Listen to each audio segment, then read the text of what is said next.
اگر آپ کے گھر میں ساس، نند یا کسی قریبی رشتہ دار کی طرف سے بار بار تلخ باتیں سننے کو ملتی ہیں، بات بات پر بحث ہو جاتی ہے، یا آپ کو محسوس ہوتا ہے کہ گھر کا سکون ختم ہوتا جا رہا ہے، تو ربیع الاول کے اس بابرکت مہینے میں اللہ تعالیٰ کے ایک خوبصورت اسم کو کثرت سے پڑھنے کی نیت کر لیجئے۔ یاد رکھیے، کسی کے منہ کو زبردستی بند کرنا ہمارے مقصد نہیں ہونا چاہیے، بلکہ مقصد یہ ہو کہ اللہ تعالیٰ ہمارے گھر میں محبت، نرمی، صبر اور سکون پیدا فرما دے، اور جو زبانیں ہمارے لیے تکلیف کا باعث بنتی ہیں، اللہ تعالیٰ ان میں نرمی پیدا فرما دے۔ اس کے لیے وضو کی حالت میں دل کو پرسکون کر کے قبلہ رخ بیٹھیں اور سب سے پہلے درود پاک پڑھیں، پھر اللہ تعالیٰ کے اسم مبارک یا لطیفوں کو کثرت سے پڑھیں، اور اس کے بعد دل سے دعا کریں: یا اللہ، میرے گھر سے ہر قسم کی تلخی،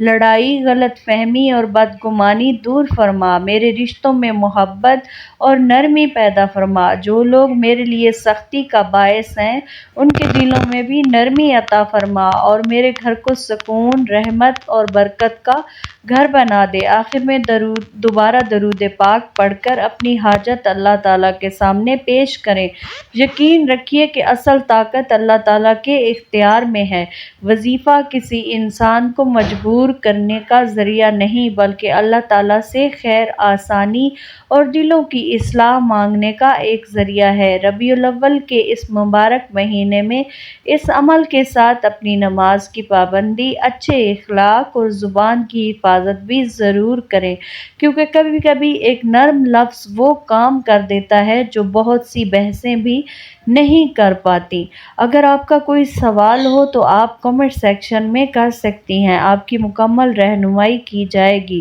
اور چینل کو سبسکرائب کر لیں۔